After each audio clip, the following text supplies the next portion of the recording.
Perdón por interrumpirte, voy a ser súper breve. Soy Manu Casten, director de podcast y guionista en Juan Diego Network, y quiero saber algo de ti.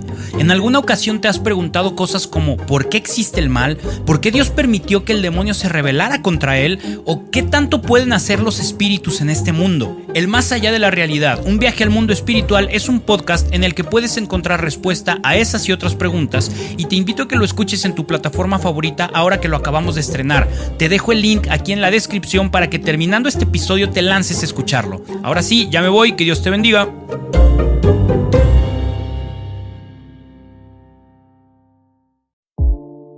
No manipular a la iglesia para llevarla a lo que nosotros queremos que diga, sino decir nosotros lo que la iglesia está enseñando. Hola a todos, bienvenidos al segundo capítulo de la segunda temporada de La Conjura de los Tibios. Les saluda José Miguel Ángeles y hoy me acompaña Marta Sánchez, como siempre, quien nos va a presentar a nuestro segundo invitado de la segunda temporada. El segundo de la segunda, muy bien. Pues nuestro invitado de hoy es Adrián Rodríguez Alcocer. Él es mexicano, casado y con una profunda vocación por la familia. Es licenciado en Derecho por el Centro de Investigación y Docencia Económicas y maestro en Derecho Matrimonial Canónico por la Universidad Internacional de La Rioja. Cuenta con estudios en materia de marketing y coaching político. Es profesor en la Facultad de Derecho de la Universidad de Anáhuac, México, donde imparte las materias de Derecho Familiar, Personas y Bienes, y así como en el Instituto... Perdón, Alex, voy a regresar. Es profesor de la Facultad de Derecho de la Universidad de Anáhuac, México, donde imparte las materias de Derecho Familiar y Personas y Bienes, así como el Pontificio Instituto Teológico Juan Pablo II para estudios sobre el matrimonio y la familia, sección mexicana, donde enseña Derecho Canónico, Derecho Familiar y Mediación.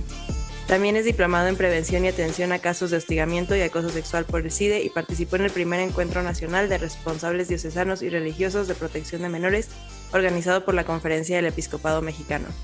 Actualmente es director general de la Fundación Iusta Ratio, que promueve temas relevantes para la sociedad y acompaña instituciones de asistencia, y es abogado procurador ante tribunales eclesiásticos en proceso de nulidad matrimonial. Es consejero jurídico y portavoz de derechos del concebido AC y ha sido asesor de la Comisión de Familia del Senado de la República, así como de diversos legisladores y equipos legislativos en temas sobre derecho familiar, adopciones, políticas públicas con perspectiva de familia, libertad religiosa y objeción de conciencia. También es abogado aliado de la Alliance Defending Freedom, una red internacional de abogados que defienden la vida, la familia y la libertad religiosa con sede en Phoenix, Arizona. Ha formado parte de equipos encargados de operaciones políticas relevantes relacionadas con el derecho a la vida, los derechos de los niños, de los padres, la libertad religiosa y la trata y explotación de personas. También fue coordinador nacional de capacitación del Instituto de Capacitación y Desarrollo Político del Comité Ejecutivo Nacional del PRI y tiene experiencia en Derecho Parlamentario, Operación Política y Cabildeo. Ha sido coautor de diversas publicaciones, entre las que destacan las recomendaciones de los organismos internacionales como herramienta de presión política, publicada por la Universidad del Desarrollo en Santiago de Chile, Los Derechos Humanos al Final de la Vida en México, publicado por el Centro Latinoamericano de Derechos Humanos en Mendoza, Argentina, y el libro Maternidad Subrogada, Explotación de Mujeres con Fines Reproductivos, editado por la Cámara de Diputados. Sus textos también han aparecido en Mural, Grupo Reforma, Desde la Fe y el Sistema Informativo de la Arquidiócesis de México. Bienvenido, Adrián. Gracias por aceptar la invitación.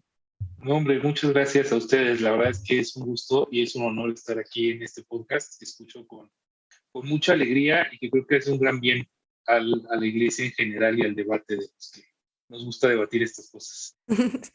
Pues muchas gracias por ese cumplidote, la verdad. Nos da mucho gusto tenerte aquí y pues poder platicar de estos temas con alguien que ha estado tan metido en ellos a lo largo de tantos años.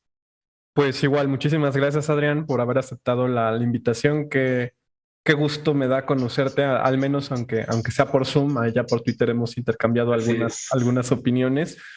Pero bueno, o sea, aquí en La Conjura de los Tibios, pues creo que el punto es este también, o sea, poner en común diferentes inquietudes que tenemos sobre temas de interés, y que no solo son de interés para los católicos, que creo que trascienden muchas veces estas comprensiones o asociaciones que tenemos de ciertos temas a la militancia de la fe, ¿no?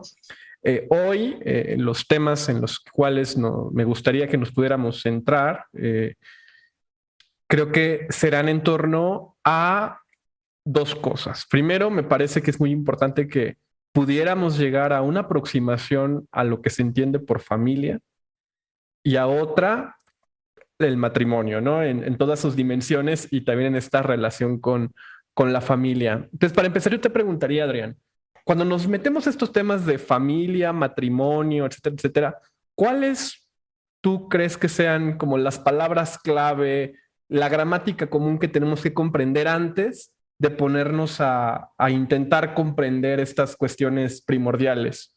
Claro, mira, sabes que esto me recuerda mucho a temas de clase, ¿no? O sea, me imagino así como que en el salón, porque ahí es donde luego se dan mucho estos temas. Yo creo que lo primero que hay que hacer es distinguir familia de matrimonio, ¿no? Y me encanta que lo preguntaste justamente en dos, porque es básico. A veces en nuestra cabeza, y es muy entendible, traemos el tema de que matrimonio equivale a familia y familia a matrimonio, y creo que no necesariamente es así. No, al menos no necesariamente de cara a una sociedad que no está basada en nuestras mismas definiciones como cristianos, como católicos, ¿no? La equivalencia es mucho más fuerte si partimos, por ejemplo, del matrimonio canónico, aunque obviamente el matrimonio pues es solo un núcleo, ¿no? Y la familia tiene muchos más lazos que lo trascienden y que pues hay familia cuando hay un papá y una mamá, por ejemplo, ¿no? Cuando hay un hijo y un abuelo, o sea, ahí hay lazos de familia y de parentesco, y el matrimonio pues sí genera, y sí está encaminado a generar familia en el sentido de proles, uno de sus fines, ¿no? Pero sí, ni siquiera en términos canónicos son necesariamente lo mismo, mucho menos en términos seculares, y creo que eso es de los temas que nos ha confundido mucho en los debates públicos. Entonces creo que ese sería el primer tema, ¿no?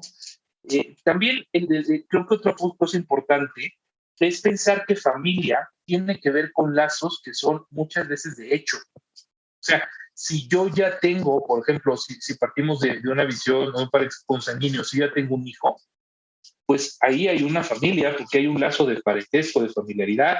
Oye, pero es que es un hijo, no estás casado, entonces, pues, está bien, pero es mi hijo y soy su papá, ¿no? O es mi hija y soy su mamá, Entonces, en ese sentido, pues creo que eso también hay que ver.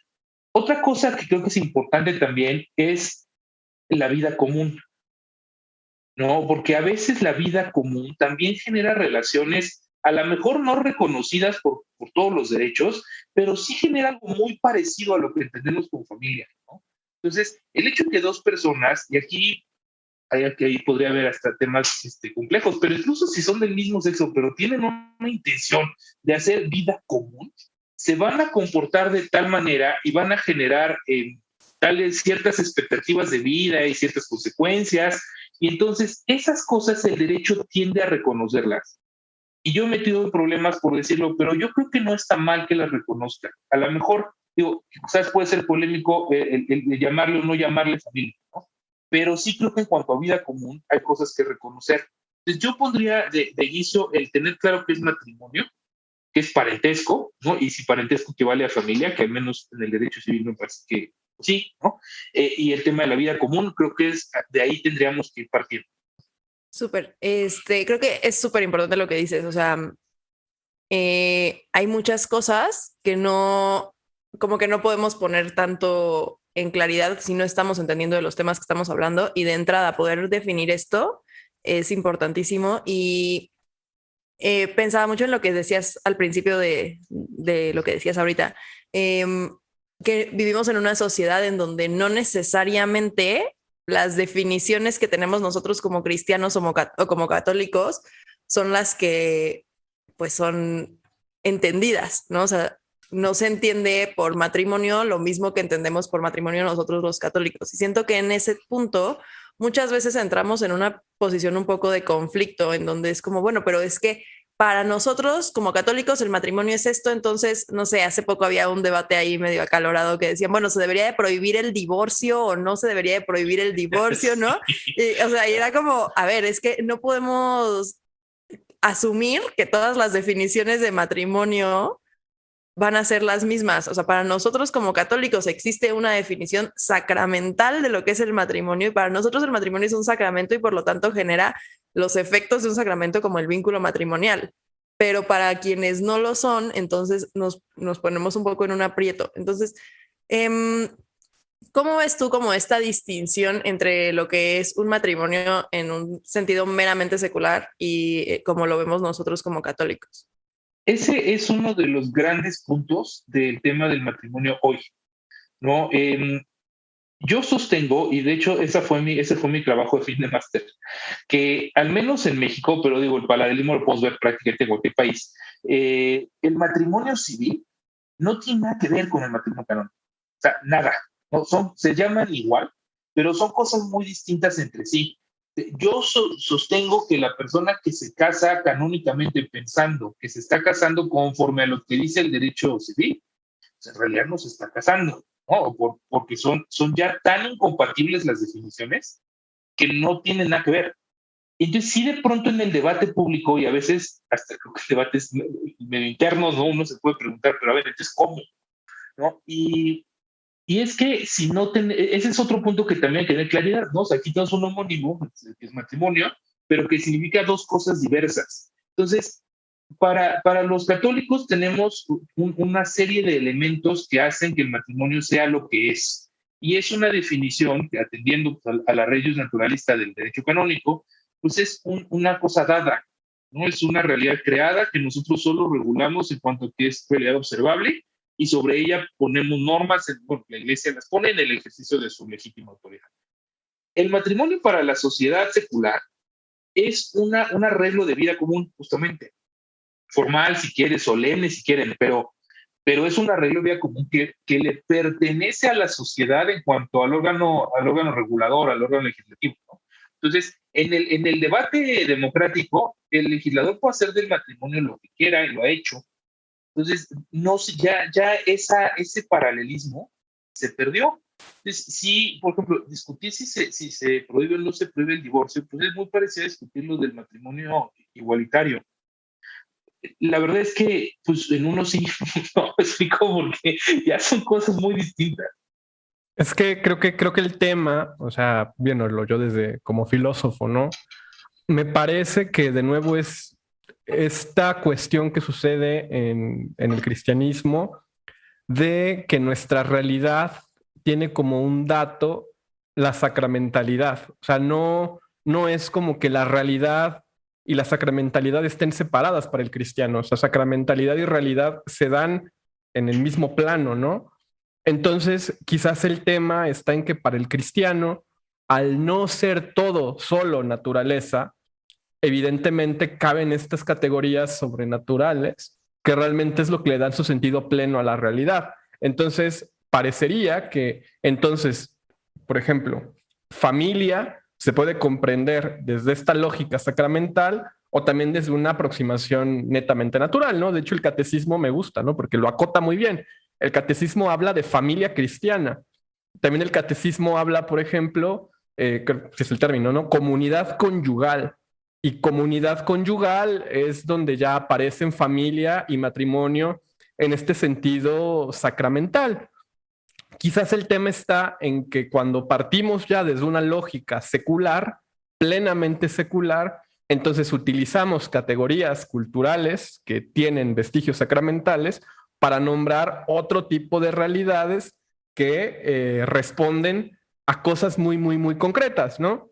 Entonces, a mí me parece que en estos temas de debate, por eso te preguntaba desde aquí, lo primero es tener como una gramática común. Y de nuevo, o sea, digo, yo lo veo como filósofo, ¿no? Al final es el tema tensión de todo el cristianismo para mí, que es la cuestión gracia-naturaleza. Y creo que hay mucho de esto desde una perspectiva del derecho, porque también, por ahí que iba mi pregunta, también la palabra naturaleza, sobre todo en términos jurídicos, es muy complicada de comprender, ¿no? Entonces, por eso asociamos que familia natural, quién sabe cómo, se convierte en esta visión de familia sacramental.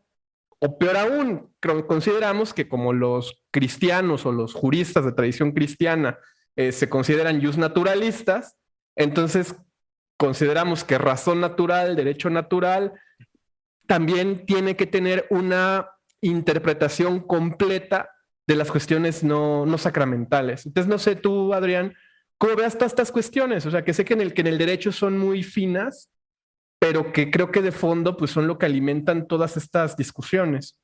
Sí, mira, hay un libro maravilloso de Karen Ratzinger que dialoga con Jürgen Habermas. Se llama Diálogos entre Fe y Razón. Ese me encanta dejarlo de tarea, de las pocas tareas, me fascina. Es muy chiquito, muy interesante. Y lo que dice Karen Ratzinger ahí, que a mí me parece que tiene una gran claridad, es justamente esto, ¿no? Estamos viviendo dos, digámoslo así, dos mundos, ¿no? El mundo del cristiano, el mundo en contacto con lo sobrenatural, que claro que a un cristiano que vive su fe sinceramente le cuesta trabajo, porque, o sea, para mí Dios es una persona real con la que me encuentro. A veces no tanto como él quisiera, ¿no? Que pronto me puedo echar para atrás y no estar al 100, ¿no? Pero me encuentro con él, o sea, dialogo con él, es parte de mi vida. Me pregunto para tomar decisiones si le va a gustar o no le va a gustar lo que voy a hacer, ¿no?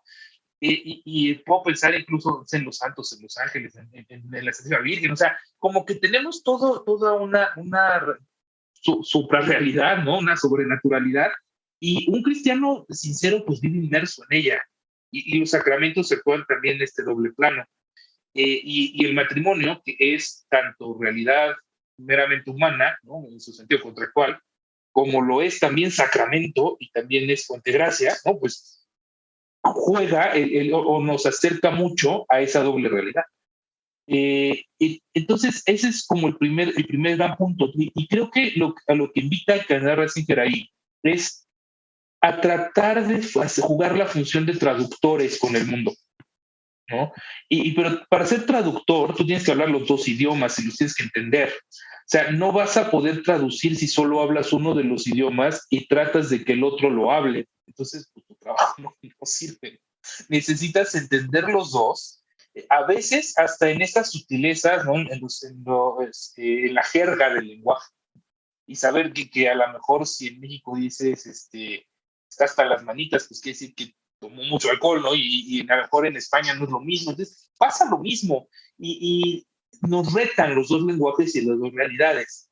Entonces, bueno, eso que dices de la equivalencia necesaria entre la ley natural y, digámoslo así, la legislación divina, ¿no? Los mandatos directamente establecidos por Dios a partir de la revelación que puede estar en la naturaleza, es uno de donde se puede obtener esa información, ese dato sobre el cual después se legisla en términos canónicos. No, también es interesante porque es muy cierto, no todo naturalismo es cristiano. O sea, hay naturalismo no cristianos, igual no son la mayoría, pero los hay. Ni necesariamente comparten que la fuente de la autoridad o de la autoridad natural es necesariamente una divinidad, ¿no? O sea, Dios que dijo que las cosas son así, no esas fuerzas. Entonces eso también confunde un poco. O sea, sí, claro que hay o sea, claramente el derecho canónico pues parte de esta visión, vamos a decir, justnaturalista, pues es un justnaturalismo muy cristiano, evidentemente, ¿no? O sea, la fuente principal del derecho canónico pues sí son los mandatos divinos a partir de la revelación. Los canistas tienen el tema de que dicen que su constitución, ¿no? Pues es la Biblia, ¿no? Porque ahí está precisamente tal cual la palabra de Dios. Entonces, ninguna norma va a poder ir en contra de la palabra de Dios, ¿no? Es como la ley fundamental. Entonces, sí, todos esos puntos son parte de lo que hace tan difícil que los cristianos podamos dialogar en un mundo que es poco cristiano. El reto me parece que es padre porque es un poco regresar a la primera evangelización, y es volverle a hablar a los griegos en el Areópago, y es volverle a hablar a los judíos desde el punto de vista de los que hablan de los judíos, y es reencontrarte con realidades de diversas formas, diversas creencias, y volverles a convencer, no tanto, ¿no? Volver a ser portador del evangelio y dejar que la verdad del evangelio resplandezca en los lugares donde hoy ya no brilla, aunque haya brillado hace poco o mucho tiempo. Creo que ese es un punto bien interesante, y que sin duda pues infunde, o sea, ilumina totalmente el tema del matrimonio y su polémica actual. Se me hace muy interesante cómo lo planteas así, como esta luz del evangelio que tiene que resplandecer, porque creo que muchas veces en nuestro acercamiento a estos temas tendemos mucho a como aspectos muy rígidos, ¿no? Y dejamos un poco de lado la pastoral.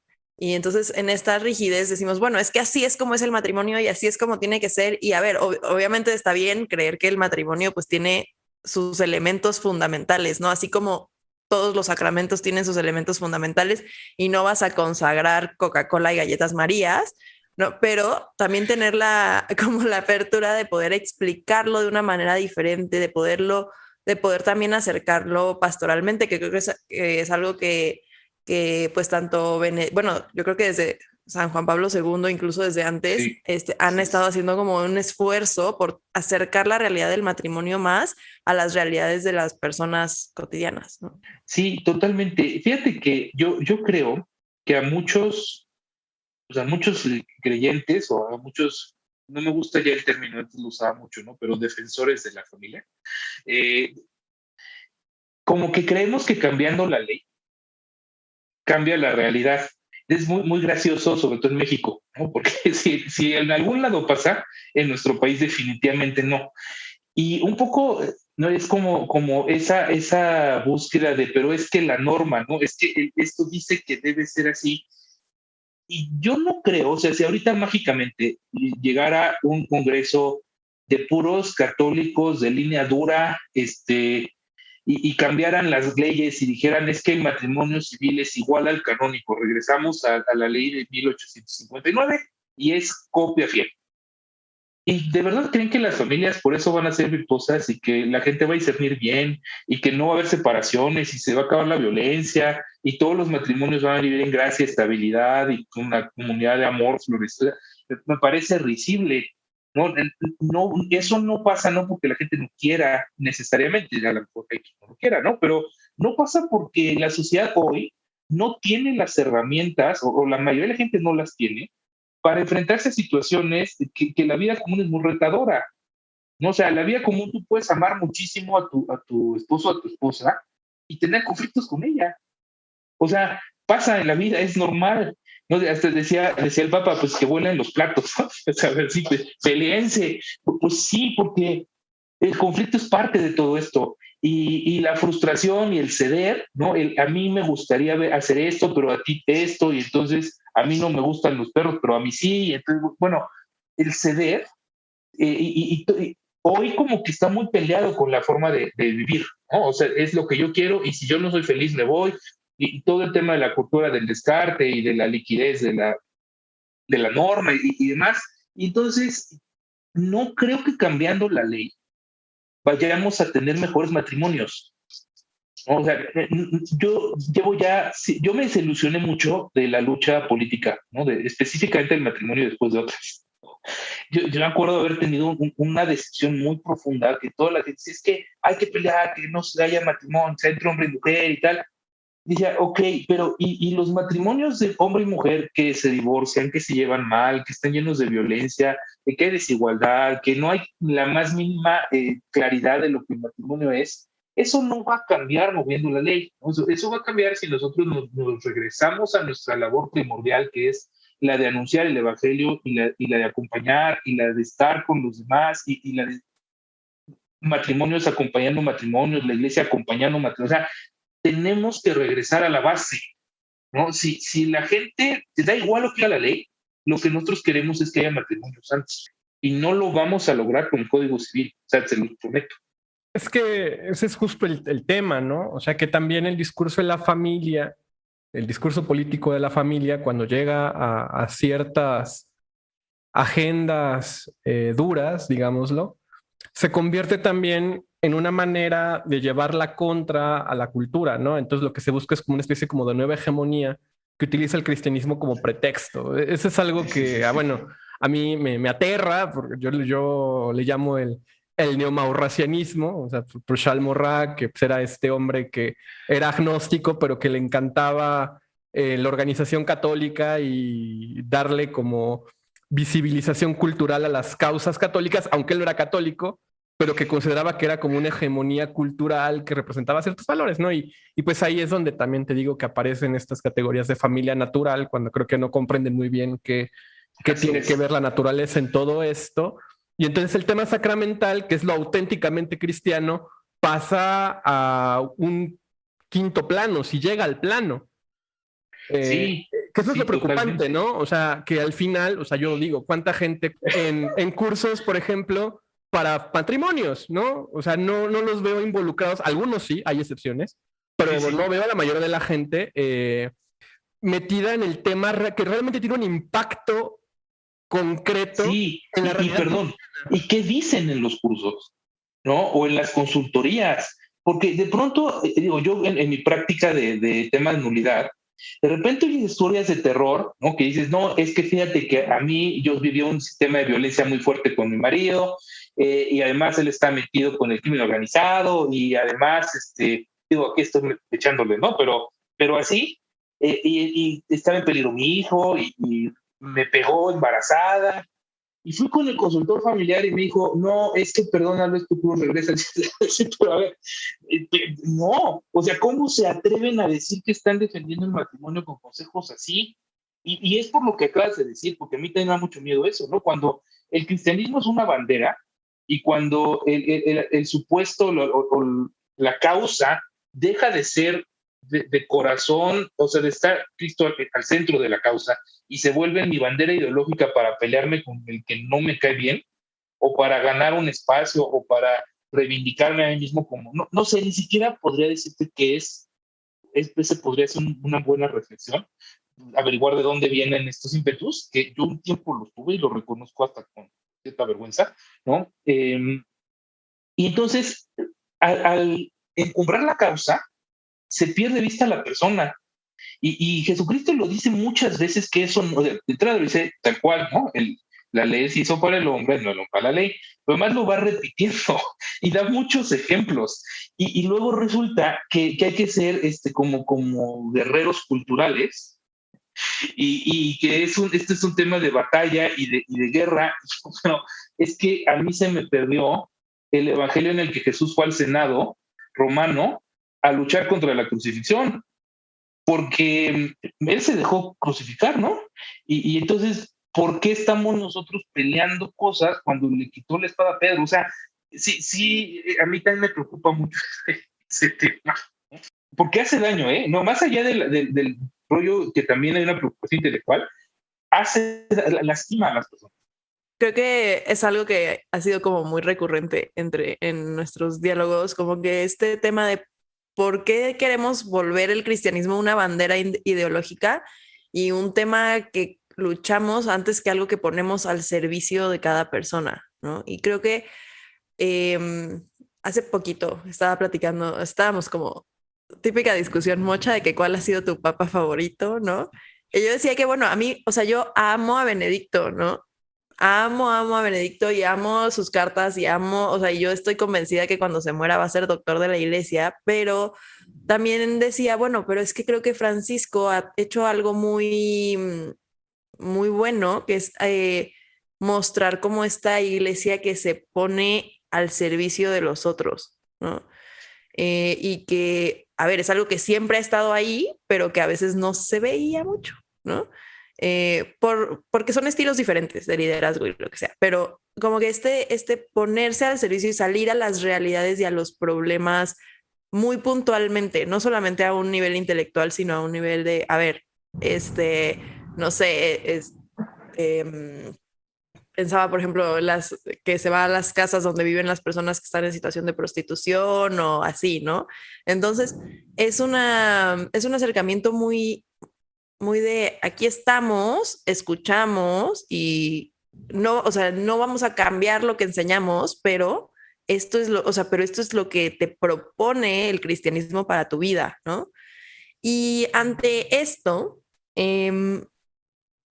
como que me gustaría también que pudiéramos tocar como en el magisterio reciente, ¿no? O sea, de Juan Pablo II a Francisco, ¿no? Pasando obviamente por Benedicto. Este, que, como cuáles son las cosas más relevantes en torno a matrimonio, a familia, y que además nos acercan a una vivencia del evangelio más que una batalla cultural. Es una extraordinaria pregunta y creo que yo puedo contestar solo una parte, ¿no? Porque además creo que también está abierto a muchas opiniones. yo creo que como donde yo pondría los énfasis en el magisterio reciente, primero está en la recuperación del matrimonio como vocación, voy a decirlo así, de primer grado, ¿no?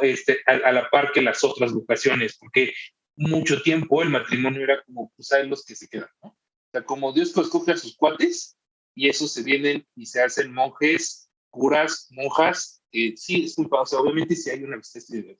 No estoy negando eso, ¿no? Nada más que se vivía como una especie de club especial, el VIP de la iglesia.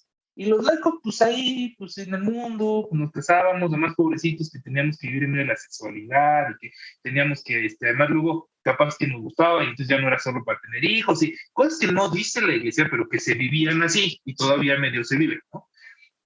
Y creo que en el Vaticano II hay un rescate de la vocación matrimonial en cuanto a su centralidad en la historia de salvación y en la vida del cristiano común, ¿no?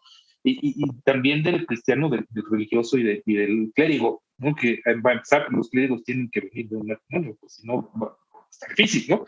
Entonces, ese sería como el primer punto que yo vería. Dentro de las cosas que me llaman la atención es, bueno, el Código de Derecho Canónico se reformó en 1983. En realidad se promulgó uno nuevo, ¿no?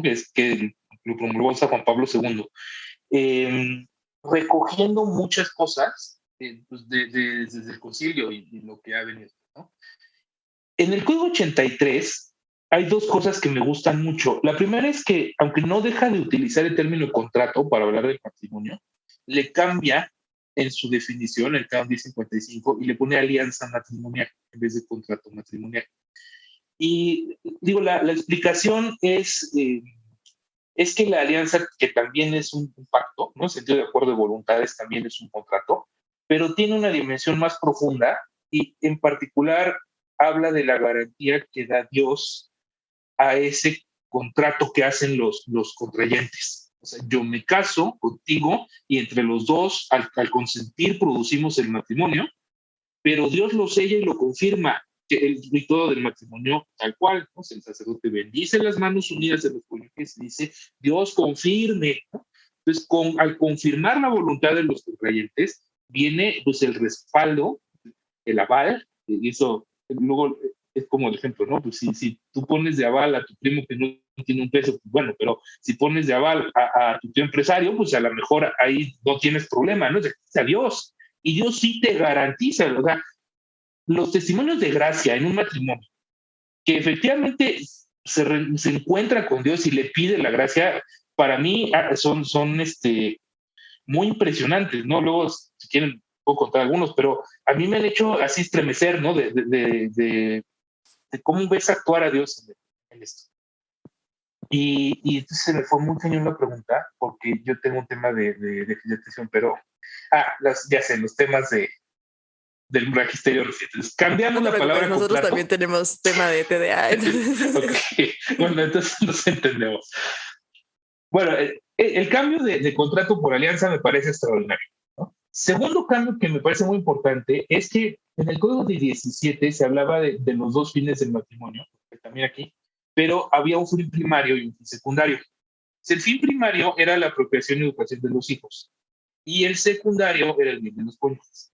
Entonces, estaba que si lo vemos desde el punto de vista del cuerpo y la sexualidad, diríamos que la parte unitiva, ¿no? O la parte de relacional estaba subordinada a la parte propietaria. Que a juicio del legislador canónico, Pato, no era correcto. Entonces, el código, hay jurisprudencia y hay interpretación doctrinal que te dice, oye, no es tan así, ¿no? No es una subordinación plena, claramente se interrelacionan, o sea, tampoco era una interpretación blanco y negro, pero el Código 83 abandona esta clasificación y ahora se refiere a los dos fines en igualdad de circunstancias. Entonces, eso también me parece que rescata la maravilla del matrimonio como vocación, ¿no? O sea, el ser una carne con tu esposa, el que de ahí se produzca, que el amor de los dos produzca a los hijos, el que sea una figura de la Santísima Trinidad, una figura del amor de Cristo por su iglesia. O sea, esa función catequética del matrimonio me parece que queda muy bien rescatada con la desaparición de la categoría, ¿no? O de la subordinación de los fines. Después de eso, me parece que digo, hay discursos maravillosos. San Juan Pablo II tiene unos extraordinarios sobre el tema específico del matrimonio en la Rota Romana, pero voy a brincar muchos años, porque creo que más bien lo que pasó fue que se fue viviendo a más plenitud, es como yo lo veo, ¿no? Nos fue cayendo el 20 de lo que el matrimonio era y todavía nos tiene que caer más. Pero con la llegada de Francisco, viene lo que parece ser una revolución, que no creo que sea tan revolucionario más que en las formas. No cambió definiciones, no cambió contenido, pero sí nos invitó a ver al matrimonio, o sea, a no esperar perfección del matrimonio y a entender que a veces la vida real no empata con la expectativa que tenemos los cristianos del movimiento fulano sutano, de la parroquia fulana sutana, que tenemos al sacerdote todos los días, y que si ahorita comí de más y sentí que es gula, le hablo a mi amigo el cura y me confiesa, y entonces puedo vivir con un privilegio, ¿no? de vida cristiana que la gente no necesariamente tiene, ¿no? Y que entonces no es lo mismo que tú en ese contexto quieras, ¿no? Te enfrentes a una situación de un fracaso matrimonial y quieras volverte a casar y busques su nulidad, a que una pareja que se casó con su boda, pues, ¿no? Hace muchos años, en un pueblo en el que ni hay sacerdotes y que ahora ya tiene otra pareja con la que tiene hijos, y entonces dices que estás en pecado porque no tienes sentencia de tu vida. Oye, a ver, pero es que eso es hacer fardos pesados que ni mueves con el meñique. O sea, en buena onda es ser fariseos. Y cuando a mí Francisco con Amor y Leticia me hizo reflexionar mucho en eso, o sea, me sacudió. Y yo dije, soy un fariseo. Ya lo venía pensando, pero ahí me lo confesó. Y me horrorizó, ¿no? Porque si a alguien le va mal, es al fariseo. Entonces, yo empecé a hablar, ¿no? Tratando de decir, oigan, ánimo, ¿no? Pues vamos a enderezar el camino porque no está para ser fariseo. Y yo lo que me topé fue con acusaciones que si no me habían comprado los masones, que si no me había vuelto yo liberal, que porque seguramente yo no sé cuál. No, a ver, espérenme, o sea, eso para mí fue un momento así de transformación muy fuerte, ¿no? Porque no, o sea, me confrontó conmigo y con mi sistema de creencias y mi manera de vivirlas. Entonces, creo que eso un poco es lo que ha buscado Francisco, que también es un tema recurrente, me parece, en su podcast, ¿no? Y justo lo que hace con el matrimonio o con la regulación del matrimonio es tratar de hacer eso, o sea, de acercar los conceptos, pero también la justicia eclesiástica, ¿no? Que parece que es como un club medio cerrado y así como misterioso, y no debería ser, ¿no? Y tratar de que los fieles tengan acceso. Y además, en la ausencia de ese acceso, que seámoslo, o sea, vamos a ponerlo en términos muy claros, quien debe garantizar, ¿no? El presidente del Estado, quien debe garantizar el acceso a la justicia, pues es la autoridad, la iglesia. Entonces, si la iglesia no tiene un tribunal al que puedas acudir, tú que vives en el lugar fulano, no le es lícito exigirte que acudas a un tribunal que no te provee. O sea, la exigencia al fiel de contar a fuerzas con y antes que eran además 2 sentencias consecutivas, era una carga muy fuerte, ¿no? Y al tratar un poco de abrir, que fue muy criticado esto a la fecha, que todavía genera ruido, yo no veo una disminución de la dignidad del matrimonio. Yo lo que veo es un papa que dice, oigan, acérquense, y sabes que si nos vamos a equivocar, porque el derecho canónico es muy claro, en la materia matrimonial te puedes equivocar, por eso nunca es cosa juzgada, por eso siempre puedes volver a presentar tu causa, ¿no? Si nos vamos a equivocar, equivoquémonos del lado de la misericordia, del lado de abrir la puerta, y si la regamos, ni modo, pero es mejor equivocarse así que cerrando las puertas, ¿no? Y si no tienes tu papel, yo interpretaría así el tema que ahorita podemos ir más a fondo, y creo que ese sería el gran cambio, el último gran cambio, que no es propiamente magisterial, ¿no? Pero sí tiene un impacto en 2 cosas, en facilitar la justicia, el acceso a la justicia, en el proceso de nulidad matrimonial, pero también en el hacer consciente a la propia iglesia, o sea, a los jueces, a los abogados y todo, que nuestro deber no es sentarnos en nuestra oficina a leer pergaminos, es estar en la calle con la gente que está viviendo situaciones límite dolorosas, complejas, y ayudarles a que puedan mirarse en la verdad de cara a Dios. Y eso es hermoso, pero también es difícil y hay que asumirlo. Pues creo que justamente ese es el tema, ¿no? O sea, en la cuestión ideológica que hay en estas críticas al magisterio del Papa Francisco en el tema del matrimonio y toda la cuestión de Amoris Laetitia, me parece que todo viene desde esta distorsión que tenemos de juzgar una cuestión sacramental que al final está abierta también a dimensiones sobrenaturales. De hecho, creo que esencialmente está en estos planos, a empezar a interpretar a partir como de nuestra hegemonía, de nuestra búsqueda de hegemonía y nuestras intenciones de batalla cultural, porque el legalismo del mundo secular parece que se salta fácilmente al mundo de la fe. Y ahí es cuando comienzan todos los problemas, ¿no? O sea, cuando parece que decimos, es que el Papa no sabe lo que está haciendo, le está restando dignidad al matrimonio, en el fondo parece que lo que queremos decir es, la Iglesia tiene que reformarse y el Papa es un mal legislador. Es correcto. Y no. Y le voy a exigir. Y voy ¿no? a exigir, o sea, la próxima no voto por ti porque no vas con mi partido. Exacto, o sea, exacto. Entonces, justo hace como 3 días me decía una compañera de trabajo, Andreina, si estás escuchando, te dije que te iba a robar tu comentario. Decía que uno de sus familiares decía, es que Francisco no me representa, ¿no? Y que ella se quedaba como, pues no te tiene que representar, no es tu diputado, o sea, tiene que representar a Cristo, no a ti.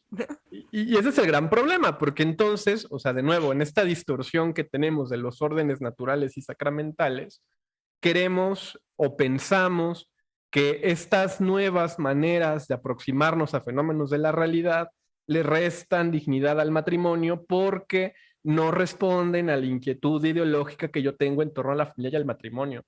O sea, creo que ese es un gran problema.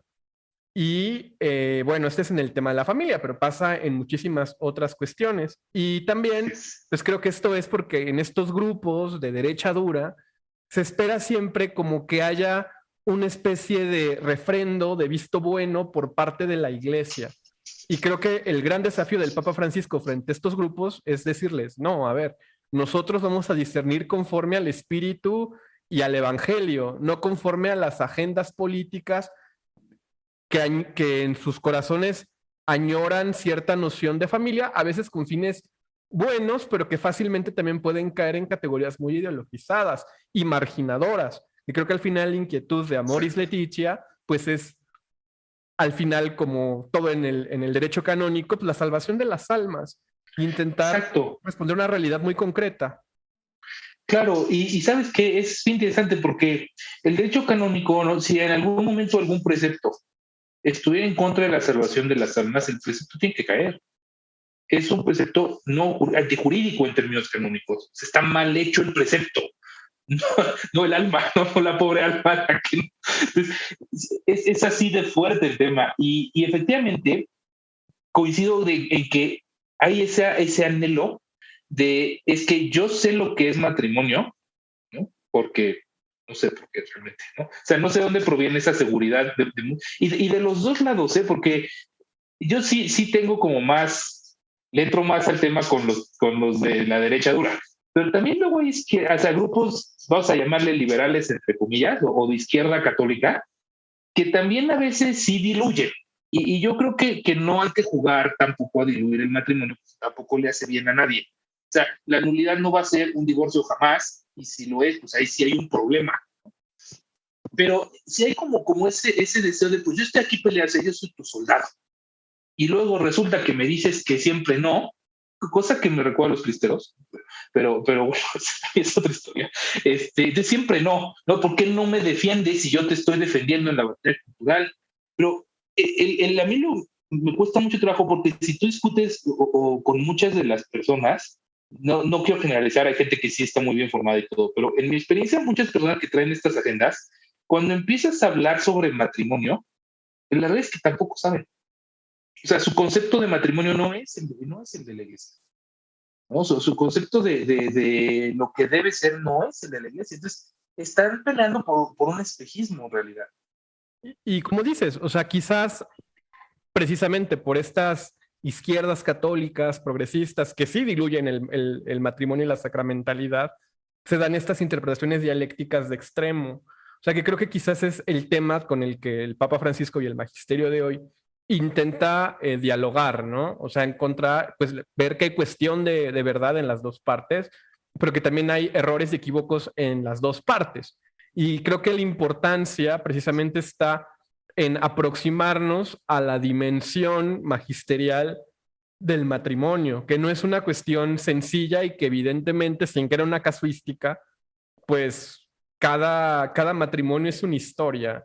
Pero al final, o sea, este es un tema que con los canonistas me gusta mucho discutir, lo he hablado con muchos porque es un tema que a mí me inquieta, es ¿cómo comprendemos la indisolubilidad hoy? O sea, hay una interpretación canónica, obviamente, sobre la indisolubilidad, Sí, sí, ¿no? sí. Pero me parece por casos que me he enterado por ahí, amigos que me han contado, experiencias demás, que luego en los tribunales eclesiales pareciera que hay diferentes criterios para comprender esta categoría tan polémica y tan central para comprender la dimensión sacramental del matrimonio. Sí, mira, bueno, es que eso es un tema que yo creo que en cualquier sistema jurídico lo vas a encontrar, ¿no? El tema de la diversidad de criterios. Obviamente, cuando hay una diversidad muy grande o criterios muy contrapuestos, pues sí llegarán en su momento a, por ejemplo, a la ruta, ¿no? Y ahí ya la ruta podría haber, es A o es B, ¿no? Pero mientras no, y sobre todo cuando el tema de nulidad, está en la parte de consentimiento, puede ser muy sutil. Y la apreciación del tribunal pues, va a obedecer esa sutileza también.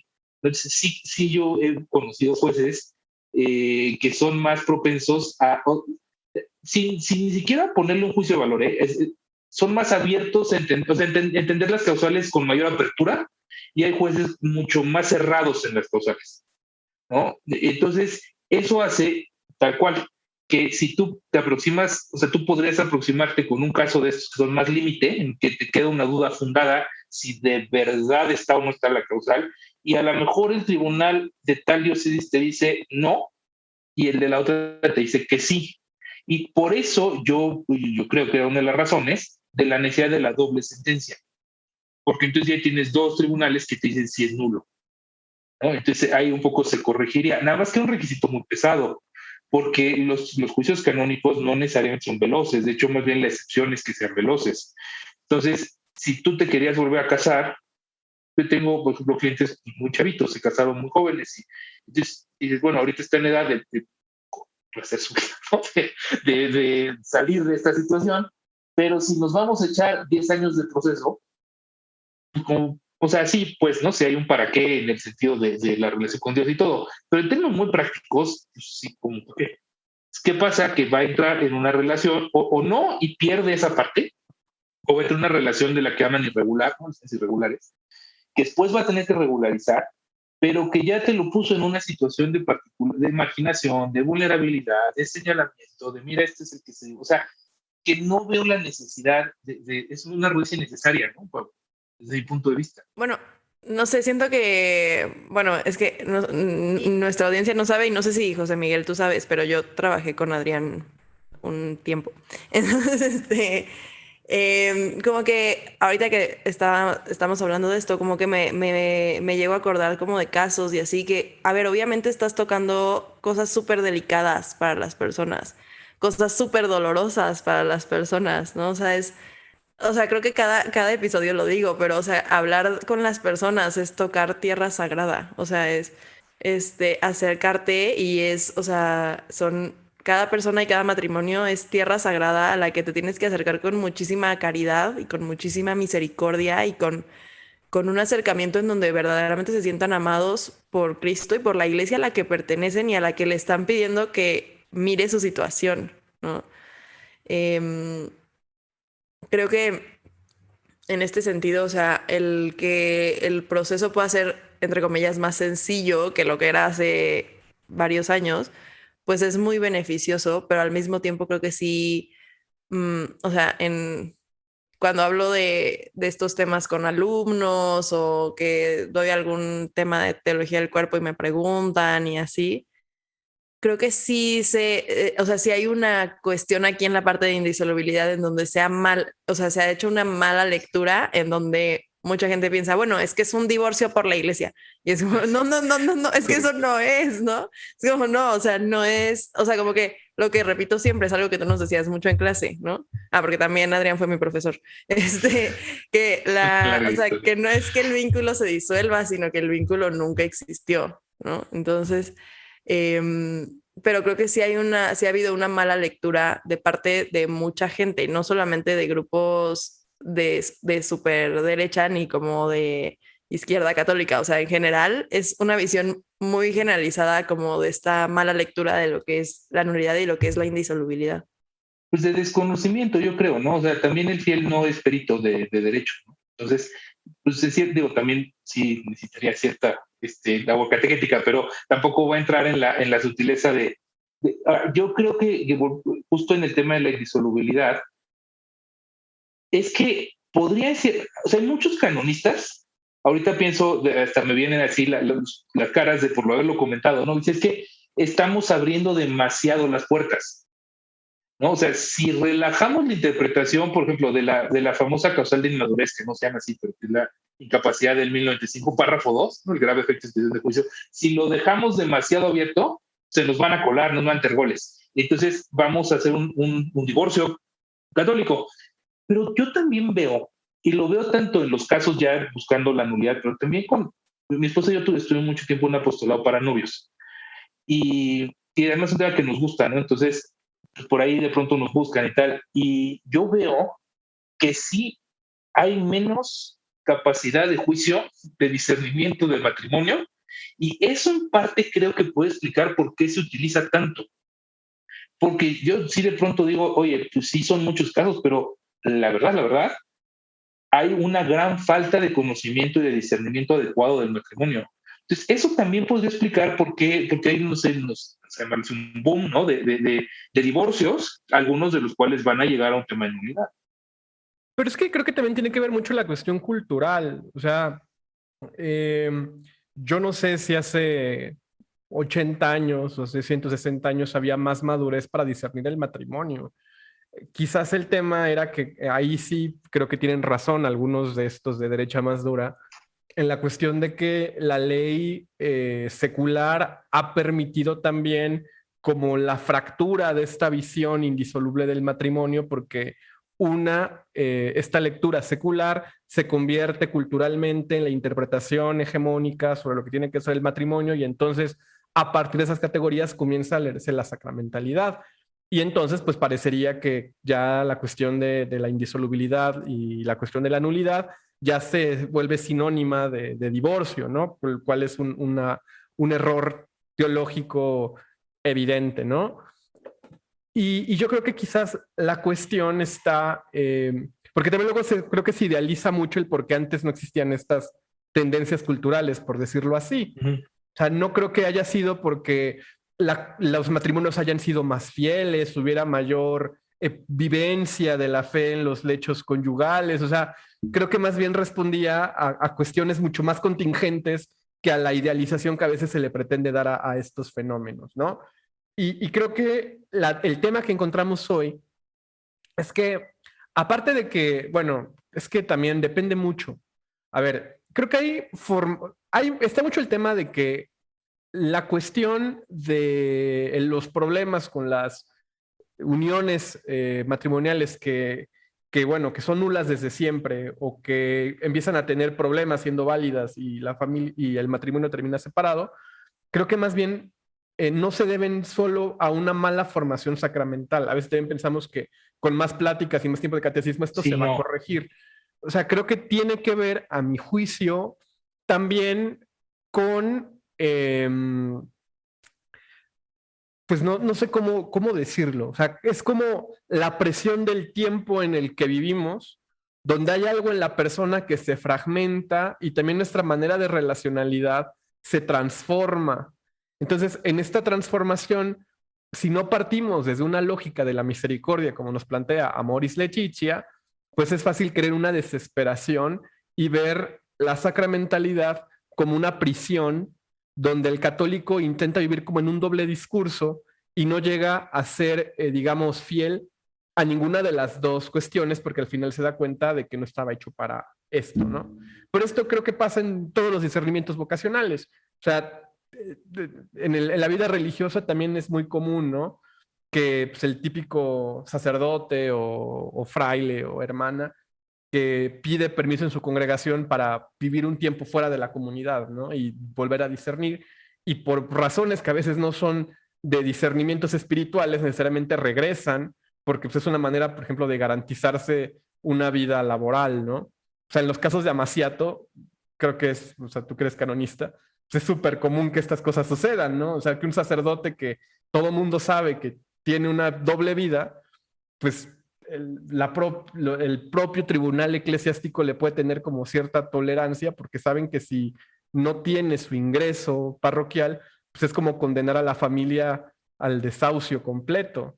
Entonces creo que son fenómenos muy, muy, muy, muy complejos y que a veces tampoco comprendemos la dimensión o la función que tienen los canonistas dentro de la propia iglesia. Pero creo que desde ahí comienza el problema, Adrián. No sé tú cómo lo veas. O sea que los laicos comunes no conocemos a veces ni siquiera que existen los tribunales eclesiásticos. Sí, mira, a ver, yo creo que coincido en prácticamente todo lo que has dicho. Sí es un signo o una presión de los tiempos, ¿no? Personas más rotas, digamos, que no les puedes exigir igual. A lo mejor estaban rotas antes de otra manera, pero ahora la mezcla de factores pues nos lleva a esta situación.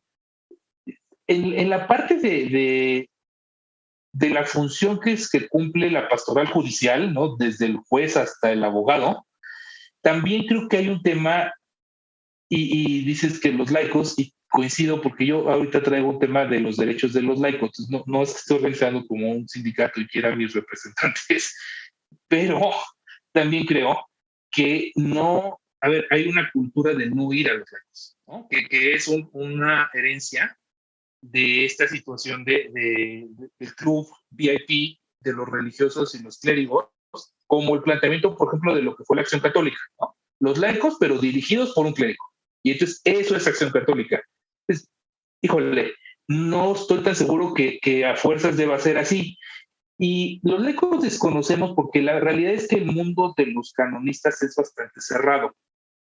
De entrada, para poder estudiar derecho canónico es complicado. O sea, yo, por ejemplo, yo tengo un máster civil, o sea, yo no tengo un grado eclesiástico, porque yo me tendría que volver a estudiar, pues tengo una responsabilidad primaria que es mi familia.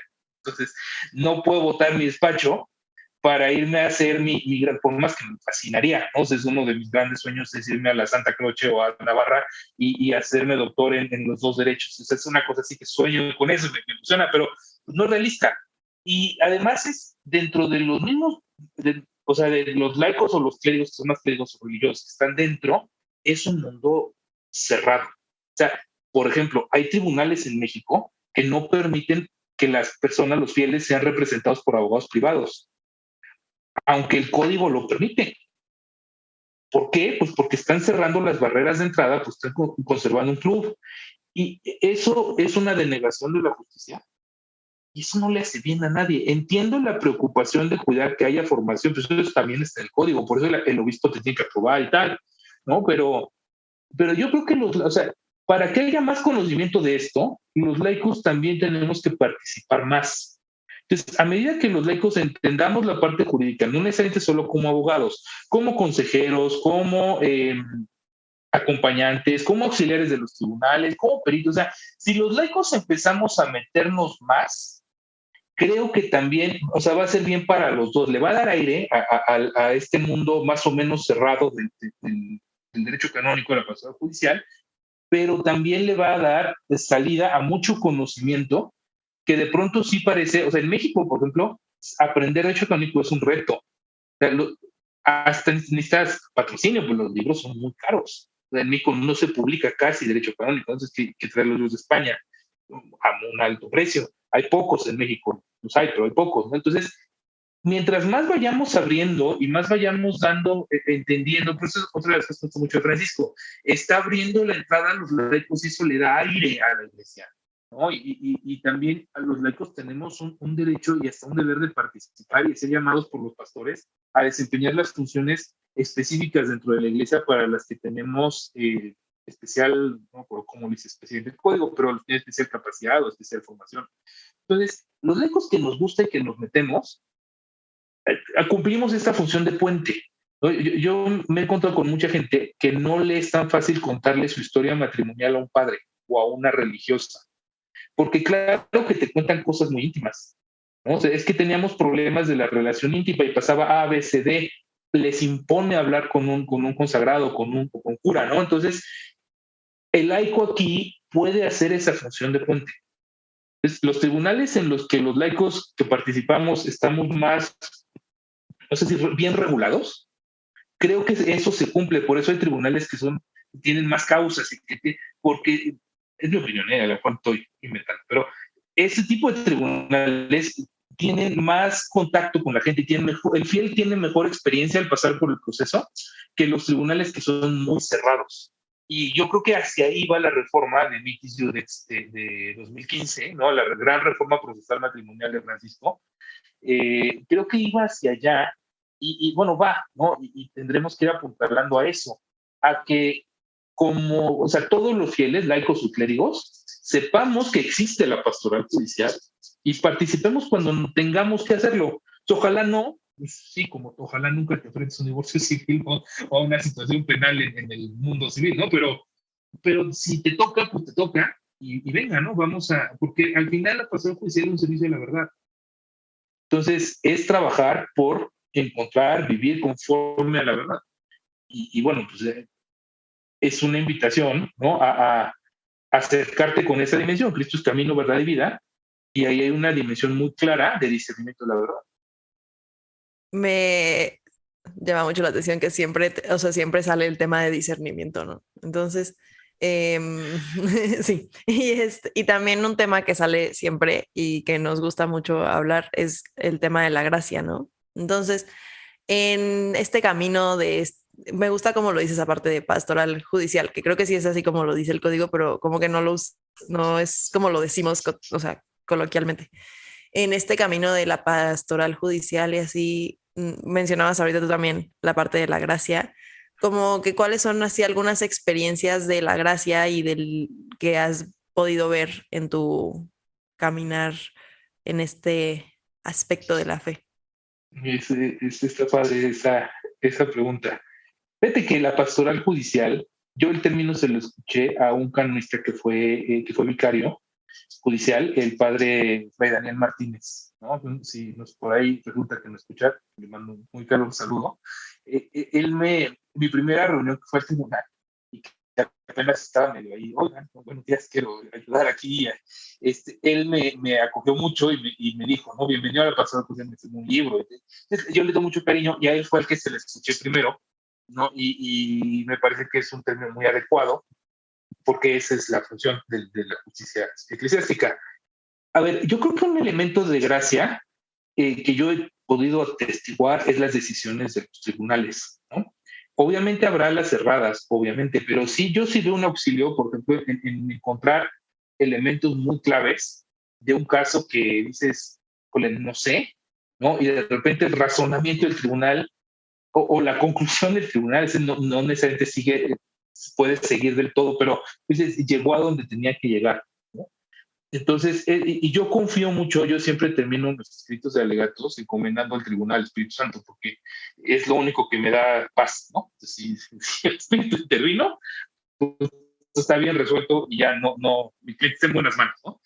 Entonces, por ese lado, esa parte, ¿no? Para mí, todo el tema del derecho canónico es una gracia. O sea, yo me metí a estudiar esto porque quería dar clases de Juan Pablo y me dijeron que tenía que ir a maestría y dije algo que me guste y que no me exija demasiado.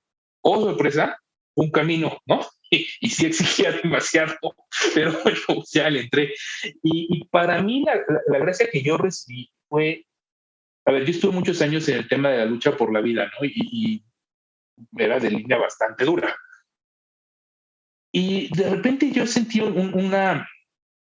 que Dios me llamaba y decía, mira, has luchado por la vida, hoy te toca luchar por la verdad, porque así es como llegas a mí, ¿no? Camino, verdad y vida. Entonces, para mí fue un giro. Yo digo siempre que Dios es mi CEO y Dios me cambia de a donde tengo que estar. Y entonces dije, bueno, está padrísimo, ahora me voy a meter en esto. Coincidió que estudiando el matrimonio fue cuando empecé a salir con Diana, con mi esposa, y que nos casamos, y entonces estuvo bien padre porque Dios me fue revelando. Para mí eso ha sido una especie de gracia.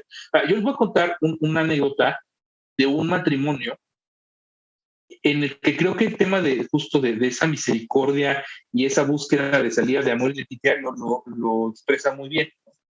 Yo, es un caso que desafortunadamente está medio parado por temas más bien de forma, pero es una pareja, los dos casados previamente, sin nada de o muy poca formación religiosa.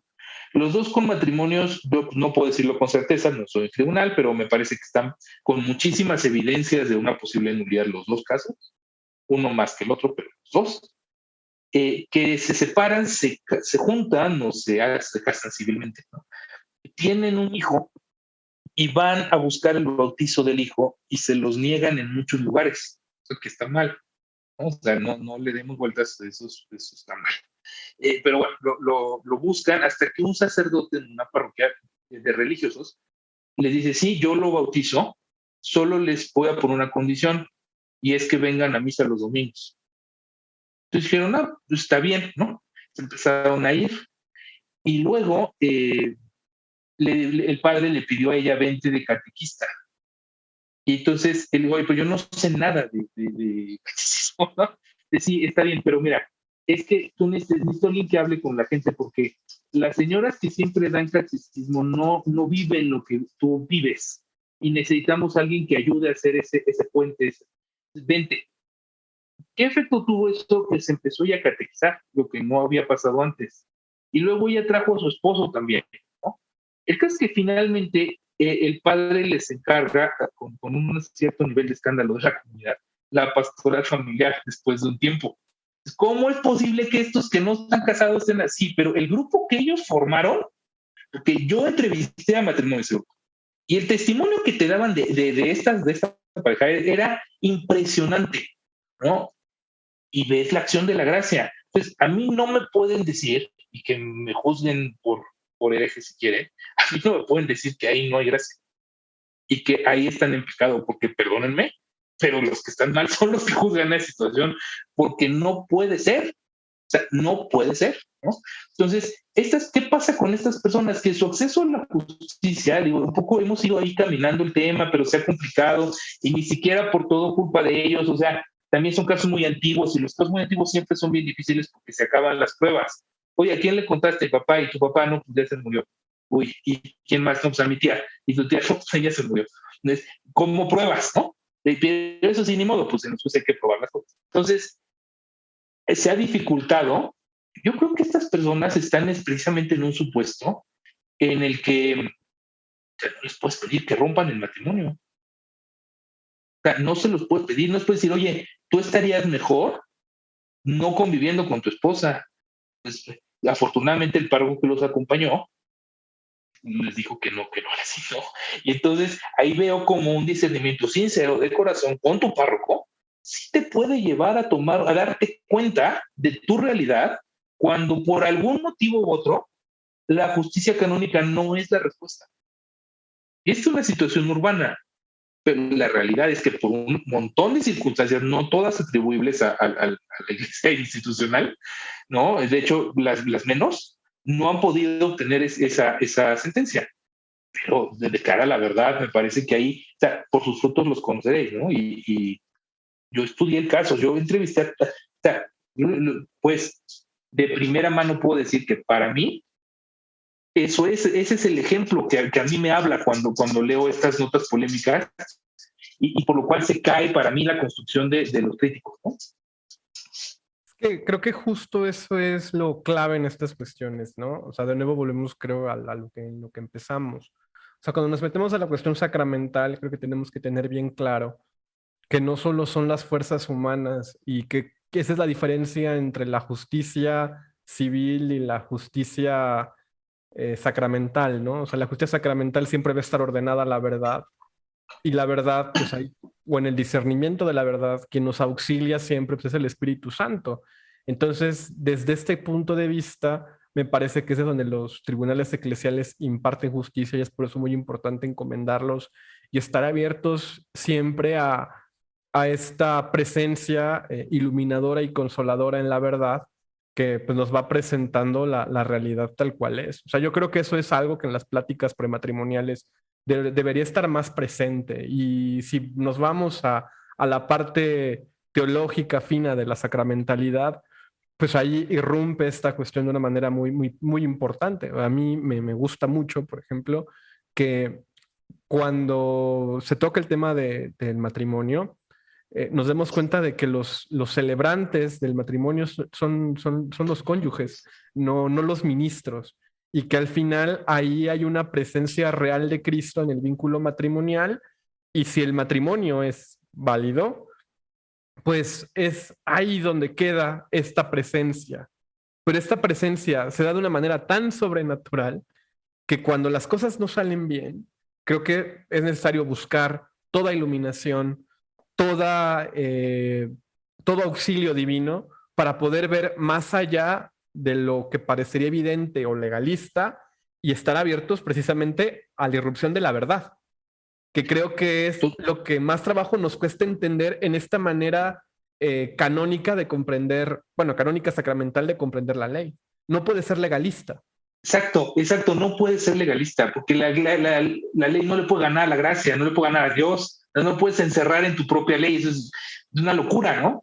De hecho, fíjate, eso que dices del matrimonio que es válido y al que el auxilio sobrenatural, si lo buscas, ahí está, pues hay canistas que dicen que las alianzas matrimoniales, ¿no? Que hace poco dijo el Papa que eran sacramentales y estaban unidas, ¿no? Que son un título exigitivo de la gracia. Entonces, ¿cómo pagaré? O sea, yo le puedo decir a Dios, oye, acuérdate que me avalaste mi matrimonio, mano, y pues, o sea, ¿qué hago? No sé, a mí me sirve eso, o sea, yo he usado esa oración, ¿no? Porque en momentos complicados en el matrimonio joven, pero de pronto te enfrentas con cosas que la vida te pone, ¿no? Y a veces dices, oye, Señor, esto me cuesta trabajo, o sea, ayúdanos, ¿no? Y es más padre cuando lo rezas en pareja y dices, este tema nos está causando, nos está costando, ayúdanos. Yo pienso, por ejemplo, los matrimonios que perdonan infidelidades, pues las perdonan de corazón, ¿no? Es que efectivamente hay una sanación de la relación en la que la familia continúa y son familias bonitas y que aparte si no te lo cuentan, pues jamás te imaginarías que atravesaron o vivir la muerte de un hijo. O sea, hay un testimonio padrísimo de una familia que perdió un hijo que tú dices, qué impresionante. Yo no sé cómo hubieran vivido esa experiencia sin el auxilio divino. Entonces, yo creo que la gracia del sacramento, las gracias del secreto del matrimonio son mucho más reales de lo que parece, ¿no? Y están mucho más a la mano de lo que a lo mejor hasta los mismos creyentes nos atrevemos a ver. Bueno, dudo que se vaya a aparecer un no sé, San José y te diga, a ver, siéntate, vamos a platicar, porque yo no soy lector así, pero la gracia va a llegar y se nota cuando es la gracia. Es que realmente siento que si verdaderamente como católicos nos creyéramos de verdad de corazón la acción de la gracia en nuestras vidas y lo que puede hacer, y sobre todo, o sea, en este tema, la gracia sacramental, lo que puede hacer, o sea, viviríamos las pruebas de manera muy diferente, ¿no? O sea, no es un matrimonio, pero hace unos meses se ordenó una persona que yo pensaba de que, o sea, yo veía de que sus opiniones y así, yo decía, de verdad, este hombre se va a ordenar, de verdad se va a ordenar, de verdad, de que no. Y ya se ordenó y, a ver, no voy a decir que cambió completamente su forma de pensar, porque no, pero sí se ve la acción de la gracia en cómo ha modificado mucho su acercamiento pastoral o su forma de relacionarse con otras personas o incluso como la manera en que como que se percibe servidor de los demás antes que autoridad, ¿no? Y creo que pues pasa lo mismo en el matrimonio, ¿no? O sea, la gracia sacramental siento que es algo muy fuerte. Yo no la he experimentado, ustedes dos sí. Entonces ustedes pueden hablar más de esto. Yo no tengo la gracia sacramental del matrimonio, ustedes sí. Entonces creo que es algo súper fuerte, es algo que, no sé, yo creo que si de verdad la entendiéramos y la comprendiéramos, nos volaría la cabeza. Sí, totalmente, totalmente. Yo creo que, a ver, todos, bueno, los casados yo creo que lo experimentamos o sea, hay muchos elementos de tú me dirás, ¿no? Pues, pero creo que lo experimentas como que en gozos, en tristezas, en dificultades, y se nota, ¿no? Bueno, sobre todo quien está abierto a lo natural, notas que aquí hay algo que no necesitas eres tú, pero que te está ayudando, ¿no? Y sí, o sea, yo sí coincido con lo que dices, Marco. O sea, si nosotros fuéramos conscientes de lo que significa estar casados, la verdad es que sí, viviríamos de una manera muy diferente en los matrimonios, ¿no? Y hay tantos matrimonios que además para que un matrimonio sea válido tampoco está tan difícil, ¿no? Luego hay una noción de que no, es que, uy, pues para que sea válido, pues todos los matrimonios seguro el 90% son, no creo, porque los requisitos que te ponen del código para la validez, pues no son tan altos, porque no todos somos así de perfectos de entrada. Yo no, está muy claro, ¿no? Entonces, sí creo que algo que hay que rescatar como iglesia es el que, o sea, antes de irnos a pelear si el tribunal, el congreso, etcétera, creo que tenemos que rescatar la vivencia del matrimonio vocación, del matrimonio comunidad de amor, del matrimonio generador de familia, del matrimonio iglesia doméstica, y tratar de estar ahí para los matrimonios, ¿no? Y para las familias, y tratar de que tengan las herramientas, de que haya comunidades de matrimonios en las que puedas platicar, las que puedas compartir, que haya matrimonios ayudando al discernimiento. Entonces está padre discernir tu vocación, también la matrimonial acompañada de un sacerdote, de una persona consagrada, pero creo que también es necesario discernir con alguien con la experiencia. Tenemos una vocación específica. Entonces, esas cosas que un poco nos faltan, le decía a unos, no recuerdo quién, pero lo digo seguido, entonces seguro a muchas personas, porque cuando si un jovencito, ¿no?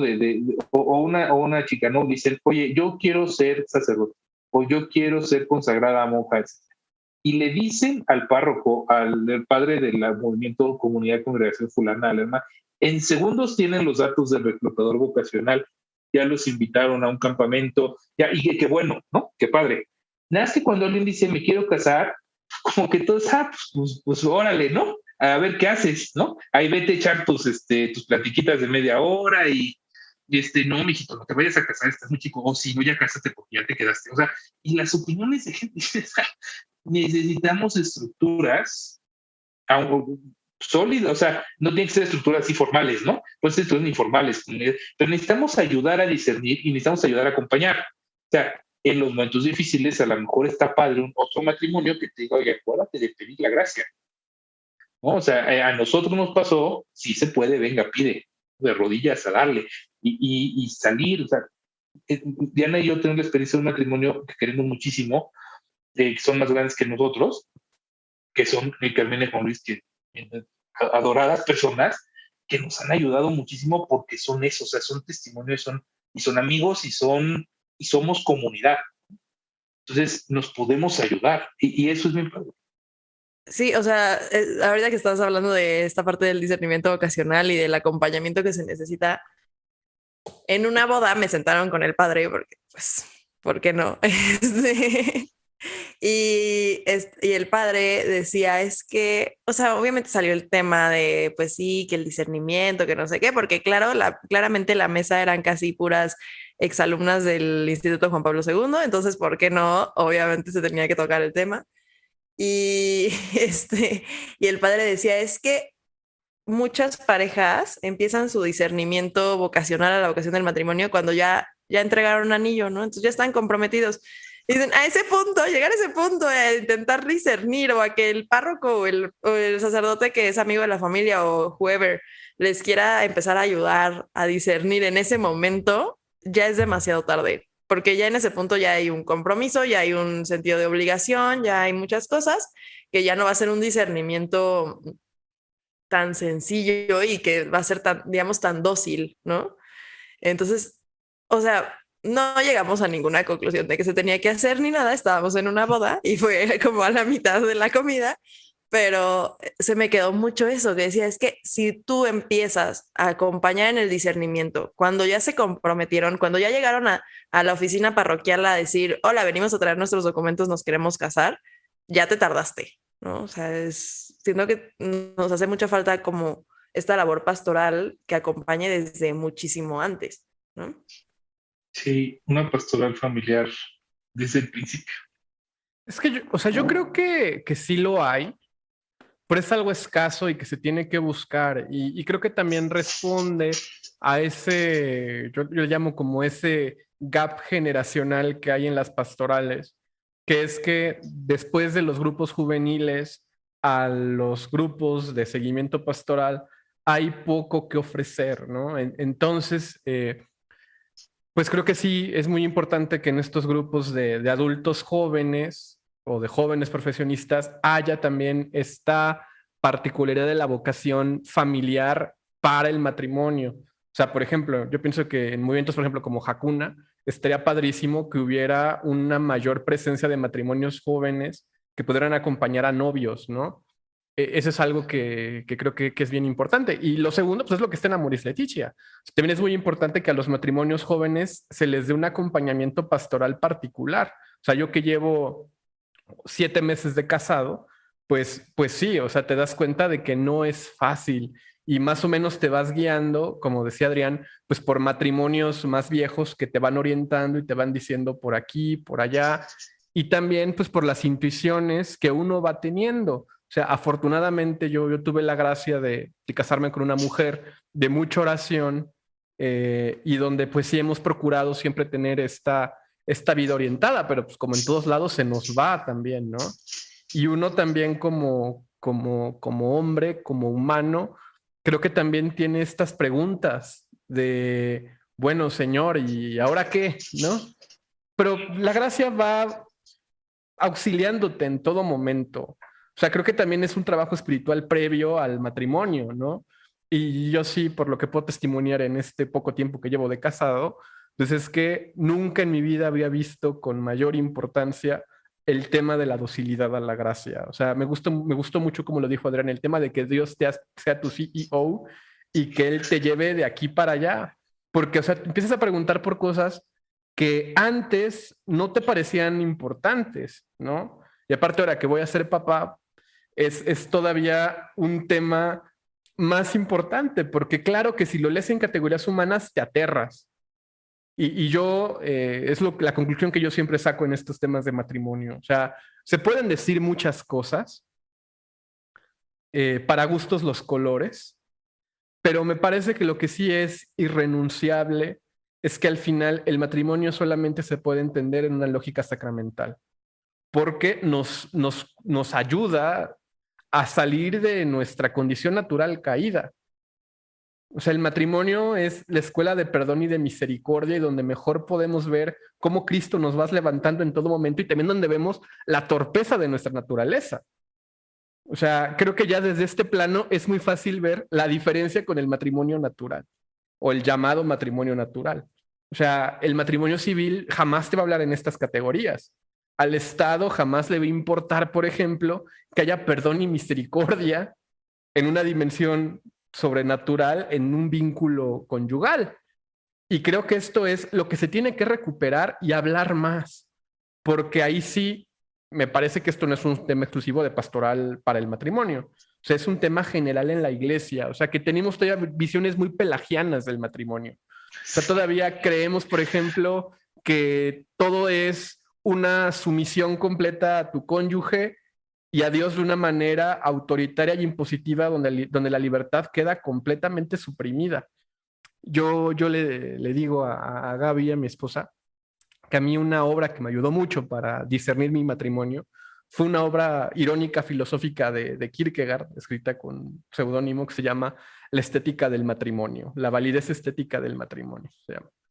Y esa obrita a mí me ayudó a entender, los escribe un protestante, un filósofo que nunca se casó y que tiene una historia muy atormentada, ¿no? en su vida amorosa. Pero me ayudó a entender que al final, o sea, el matrimonio es un salto de fe, pero es un salto de fe donde está garantizado que tienes paracaídas. Y ese paracaídas se llama gracia. Y creo que es ahí donde todas las cuestiones quedan zancadas. O sea, por ejemplo, para meter temas límite, y que es ir cerrando, ¿no? Por ejemplo, creo que aquí es donde queda completamente superada la cuestión del posible o el llamado matrimonio igualitario. Porque nos queda claro que desde una visión sacramental hay un dato primero y hay una vocación concreta. O sea, yo por eso creo que sí hay una vocación para el matrimonio, concreta y determinada y así, indispensable para entender la vida cristiana, porque pues es un llamado particular que al final nos conduce a hacer la voluntad de Dios y a ir siendo fecundos. Y es donde entra el papel de la familia, ¿no? O sea, creo que también esa es otra cuestión que a veces se caricaturiza mucho. La relación entre conyugalidad y fecundidad. Y se tiene esta idea como de la Traddy Wife y de la Traddy Family, donde tienes que tener 9 hijos y casi vivir como Amish para que seas una familia plenamente católica. Y donde el tema de la gracia y el tema del abandono y de la confianza en Dios pasa un tema secundario, porque entonces parece que nos quedamos más en esta idea como de la familia de forma que crea una supuesta cultura y no la familia como esta manera como Cristo nos quiere de cara al Padre, ¿no? Sí, totalmente, ¿eh? Es que justo esa noción de familia, ¿no? Es que tuvo, o sea, casarte y luego y todos los hijos que Dios te manda, y que eso en realidad es una perversión de la doctrina matrimonial. A lo mejor la palabra es muy fuerte, pero cuando dices la apertura a la vida, no creo que signifique lo que muchos creen que significa, ¿no?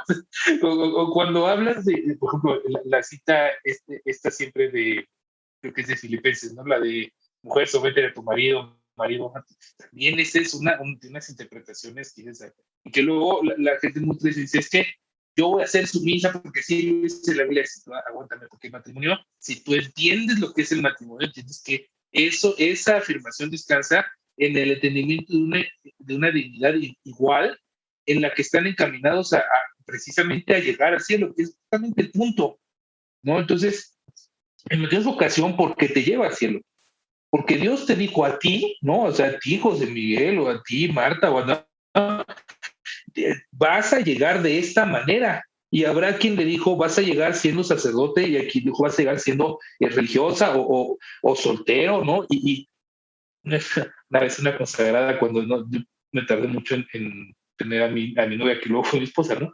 Y un día me mandó a ver la película de Giuseppe Muscati y le dije, oye, pero ¿qué me estás queriendo decir con tu recomendación de película, ¿no? Pero bueno, o sea, puede ser la vocación a la soltería, también existe, supongo, ¿no? Entonces, vas a llegar al cielo y te estoy llamando a que por este camino vayas y que vayas, los que vamos acompañados, pues vas acompañado con esta persona, que más tú, en cierta medida, o sea, no en cierta medida, tú escogiste, o sea, Dios te propuso, pero tú la escogiste porque esa elección es el matrimonio, precisamente. Entonces, viviendo bien el matrimonio, en cuanto a lo que dijiste que es una escuela de misericordia, ¿no? Porque si uno aprende a vivir así y a salir de uno mismo y a ser con el otro, ¿no? A encontrarse, a transformar, a dejarte transformar y a tu vez transformar y a entender vivir plenamente, o sea, la complementariedad del matrimonio no es un argumento completo. No está puesto aquí para pelearnos con los gays, ¿no? Está puesto aquí porque es una cosa bien profunda en la que no solo es por el hecho de ser hombre y ser mujer, que claro que está esa dimensión, también es por quién eres. O sea, yo veo de repente cosas en Diana que digo, no manches, con razón Dios la puso, porque sin ella estaría perdido cosa, pero también de pronto digo, híjole, y poder entender al matrimonio como ese caminar hacia Dios y como esa manera de amar mejor y amar más parecido a como ama Dios, que creo que es la clave para todo, ¿no? Para la vida matrimonial. Yo, aunque no soy casada, pues doy cursos prematrimoniales y hay un ejercicio que se hace casi al final, que es el ejercicio de las manos, ¿no? Y está súper bonito, pero a lo que me quiero como enfocar es al final dice, em, lo último que dice el ejercicio es, ojalá que al final de muchos, muchos años, uno de los dos muera en brazos del otro y que cuando el otro muera, se lo encuentre en el cielo, ¿no? Porque esa es la meta y ese es el objetivo del matrimonio, ¿no? Llevar a la otra persona al cielo y llegar tú también, ¿no? Entonces, cuando lo vemos con esta perspectiva, pues estamos hablando de algo mucho más grande que nosotros y mucho más grande que incluso nuestro entendimiento, ¿no? Poder decir, bueno, o sea, estamos construyendo un camino y andando un caminar, ¿no? Que no me acuerdo exactamente de la cita del taller del orfebre, pero hay un momento en el taller del orfebre en donde uno de los personajes voltea a ver a su novia y luego voltea a ver hacia enfrente y dice que visualiza este camino a seguir, ¿no? Y que ella está ahí para caminar con él ese camino. No me acuerdo exactamente cómo lo dice, pero siempre se me ha quedado como muy grabada esta visión de el matrimonio como un camino, como un seguir andando juntos y un ir creciendo y también irse dejando guiar por la gracia, ¿no? Y está, no sé, como que este último año he estado pensando mucho en esto, en la gracia como algo gratuito, inmerecido, que recibimos de Dios y que mueve toda nuestra vida. Y creo que todavía es más bonito si lo piensas en pareja, ¿no? Entonces estás recibiendo juntos un regalo que te va llevando y que te va haciendo ser mejor para el otro y que la otra persona también sea mejor para ti y ir amando más y mejor hasta que sea un amor lo más parecido al de Cristo, ¿no?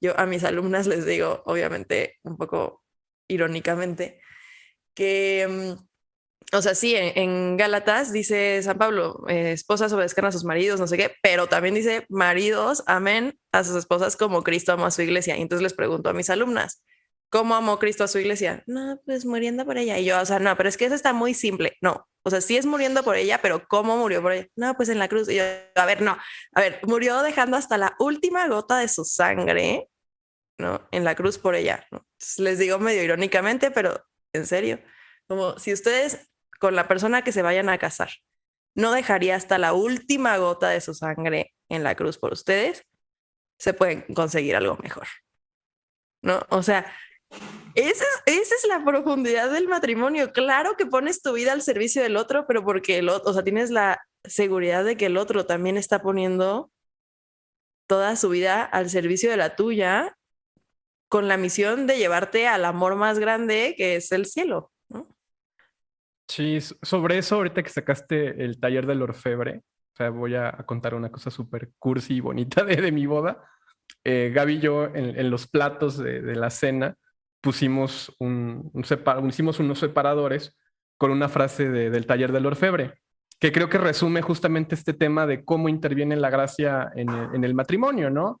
Y es esta de que el futuro seguirá siendo una incógnita que en el amor aceptamos sin inquietud y que el amor matrimonial vence la inquietud del mundo, pero que el futuro solo dependerá del amor. Y creo que eso es como, o sea, en eso cuando lees en el taller del orfebre lloras, pero creo que justo ese es el punto, ¿no? O sea, cuando tú te encuentras con esta persona, se vence la angustia del futuro y de la soledad ante el vacío de la historia, ¿no? Vences esa inquietud primera y te das cuenta que cuando queda esto saldado sacramentalmente, entonces esa inquietud cesa, se termina esa angustia. Y claro que el futuro seguirá siendo una incógnita. O sea, como pasa en el taller del orfebre. O sea, Andrés se muere. Y después existe esplendor de paternidad y todo esto bonito del teatro boitimuano, ¿no? Que creo que sería padre poder hablar en algún episodio del que a mí me encanta. Pero el amor va a vencer la inquietud y el futuro va a depender del amor al final. Y no es solamente el amor de los cónyuges, porque si fuera así sería muy pobre, ¿no? Es el amor de Dios. O sea, también es preciosa esa imagen del taller del orfebre, cuando el orfebre pesa las alianzas de los que están ya separados y no pesan nada. Porque, pues, ¿qué son unas alianzas vacías del amor del cual son sacramental? O sea, eso es bellísimo. O sea, yo siempre he pensado que la mejor escuela de pastoral para el amor es el taller del orfebre. Y a mí me da mucha tristeza que luego gente que no ha leído Persona ni Acción, ni Amor y Responsabilidad, ni el taller del orfebre se ponga a dar cursos de teología del cuerpo. Porque han despojado a Karol Wojtyła de su profundidad más bella y hermosa, que es su teología del amor. Es lo más deprimente. Es deprimente y tristísimo, pero bueno, ya habrá otro espacio para hablar de eso, Marta. Que mira, fíjate cómo además la expresión de esa profundidad no viene envuelta en un tema académico o hasta ni siquiera de, digamos, de enseñanza, está en una expresión artística, ¿no? De dramática. Y eso, o la poesía weytiana también, ¿no? Que de pronto tiene unas joyas que son como llaves para ir abriendo momentos que dices, no entiendo igual lo que dijo en tal escrito, ¿no? Entonces, sin haber leído este poema y es que eso, o sea, el arte, para mí la poesía es una manera de expresar verdades que no te alcanzan con la teoría, ¿no? Y eso también es el matrimonio. O sea, tú puedes dar cursos y ser el más afamado canonista o teólogo, lo que quieras, pero si no aprendes a amar y si no amas de verdad a tu esposo o tu esposa, pues no te va a servir eso mucho, porque el amor se expresa en esa parte hermosa de esa lírica de la vida, de la belleza, del día con día volverte a escoger, el disfrutar los momentos más pequeños, íntimos, acompañados. O sea, es algo que no puedes explicar en un texto académico, en un texto normativo. Por eso siempre les digo que cuando lean el Código de Derecho Canónico para entender el matrimonio, no vayan a pensar que eso es el matrimonio. Es una estructura, pues una estructura tú puedes construir un camino de amor que además es personal, ¿no? O sea, cada pareja lo va a encontrar y que es hermosísimo. O sea, si nosotros pudiéramos ver las historias de amor de cada matrimonio que ha llegado al cielo, híjole, yo creo que sería así como ver tal cual el cielo. Pues ya para ir cerrando, Adrián, aquí en la Conjura de los Tibios tenemos una tradición que tú que nos escuchas las de conocer, que siempre terminamos con recomendaciones. Entonces, no sé si hoy empezamos con nuestro invitado o empiezas tú, Marta, con la recomendación.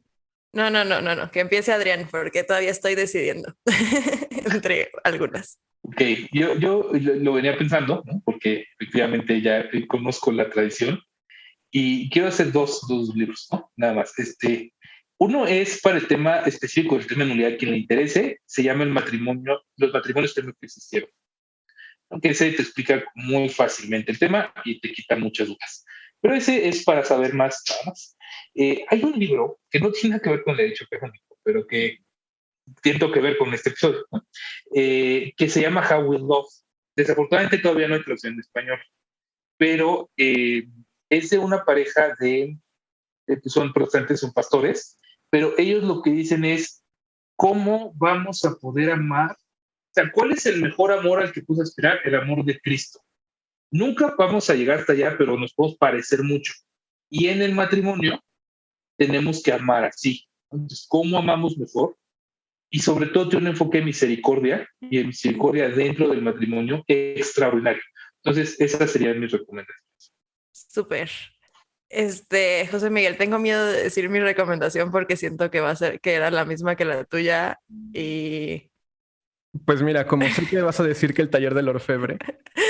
O sea, si tú te ibas a decir el taller del orfebre, digo la Sí, otra. bueno, es que el taller del orfebre es un must. O sea, a mí me parece que recomendar el taller del orfebre es como recomendar leer el Evangelio. O sea, obviamente no es el mismo grado, pero creo que sí es un texto obligado para todo católico. O sea, sí es algo que vale mucho la pena, la verdad.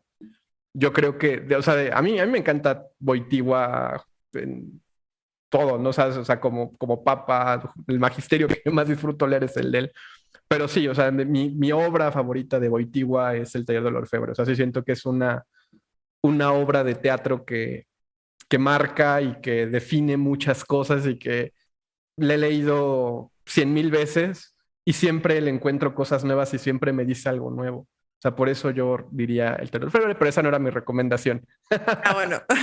Mi recomendación tiene que ver con Karol Wojtyła y tiene que ver con El taller del orfebre, y es la biografía que Rocco Buttiglione hizo sobre Karol Wojtyła. Rocco Buttiglione también me parece que es una grandísima autoridad en temas de familia y de matrimonio, pero en el libro de Wojtyła, que es la biografía que hace Rocco de San Juan Pablo II, hay un apartado en el que recupera el taller del orfebre y hace una lectura súper interesante sobre la relación que hay entre amor y responsabilidad y el taller del orfebre, que creo que vale mucho la pena estudiar. O sea, ver, por ejemplo, cómo toda la enseñanza de Wojtyła en torno al tema de amor, familia, matrimonio, va en una misma línea teológica y antropológica, que es lo que está en este trinomio, ¿no? Que sería el taller del orfebre, amor y responsabilidad, y persona y acción, que sería como la culminación más filosófica de las tres. Entonces, son esas mis recomendaciones. Obviamente, leer El taller del orfebre de Karol Wojtyła, de San Juan Pablo II, y el libro que se llama Karol Wojtyła, de Rocco Buttiglione, que es una biografía sobre San Juan Pablo II. Súper. Yo pues, el taller del orfebre obligadísima, pero como esa ya como que quedó de todos. Acaba de salir hace un par de semanas el itinerario catequético para matrimonios del Papa Francisco. Está muy bien escrito, tiene cosas muy puntuales, entonces también es algo que recomiendo, sobre todo a las personas que están como interesadas en estos temas de catequesis prematrimonial, de preparación matrimonial. Es un buen como acercamiento. Creo que hace falta tropicalizarlo en muchos sentidos, pero es un muy buen texto. Y la otra es una cosa menos académica, pero es que estaba como revisando mi playlist de canciones no mochas, pero que se pueden entender mochamente. Y estaba escuchando Prometo de Pablo Alborán. Creo que habla como con mucha sutileza de lo que creo que hemos hablado hoy y de estas cosas que nos competen como personas que les interesa el matrimonio en un sentido católico. Es una muy bonita canción y además está bastante cercana a varias de las cosas que hemos hablado. Y bueno, otra recomendación que creo que no la metí, pero es un texto que también vale muchísimo la pena leer y revisar, que creo que es la carta del Papa Francisco a los matrimonios con la ocasión del año de Amoris Laetitia, que fue una carta que creo que aclara muy bien los puntos sobre Amoris Laetitia. También hablando de Rocco Buttiglione, también es un texto buenísimo de él, que es una respetuosa carta a los críticos de Amoris Laetitia, que es bellísima, me parece esta lectura y esta respuesta que hace Rocco sobre los detractores del Papa, ¿no? Y que creo que al final ponen el tema, y creo que es lo que hemos hablado hoy, ¿no? Y al final, creo que Adrián con esto lo podrá decir mucho mejor que yo, pues es ver que al final la ley humana es pequeña ante la gracia, y que el matrimonio no está en la dimensión de la ley humana, gracias a Dios. Y que creo que ahí es donde radica nuestra esperanza. Sí, es correcto, ¿no? Pues decía Benedicto XVI que hemos sido salvados por la esperanza. Y tal cual, o sea, el matrimonio también, ¿no? Si el matrimonio no espera, si el matrimonio no tiene esa tranquilidad ante la incertidumbre, ante el futuro, porque espera en Dios, ¿no? La esperanza teológica, pues difícilmente va a alcanzar, ¿no? O sea, porque ahí está, precisamente ahí está, y se desvela el misterio de la gracia, justamente la gracia matrimonial, ¿no? En descansar en los brazos de Dios y caminar tu camino de santidad, dispuesto a lo que venga, porque lo que venga, si estás con Dios, todo va a estar bien, ¿no? Tú con tu cónyuge, con tu esposo, con tu esposa y con Dios, todo va a estar bien. Y efectivamente, gracias a Dios, la ley, la ley está hecha para el hombre y no el hombre para la ley. No se nos puede olvidar. Súper. Pues muchísimas gracias por aceptar la invitación, por acompañarnos en este segundo episodio de la segunda temporada. Nos da mucho gusto que hayas estado aquí. Yo la verdad disfruté mucho la plática, como que me transporté a los tiempos de estar todavía en la universidad y que había este tipo de conversaciones más frecuentemente en mi vida, porque es un tema que me encanta también. Entonces, pues muchas gracias por acompañarnos. Hombre, a ustedes muchísimas gracias y qué gusto poder estar aquí. Yo interactúo mucho con sus episodios, me río y comento, mi soledad, ¿no? Pero ahora estuvo padre porque ahora sí me respondieron, entonces es una experiencia muy agradable. Pues muchísimas gracias. Muchas gracias, Adrián.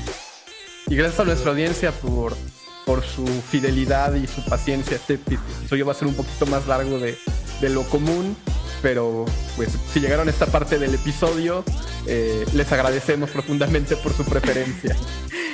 Gracias.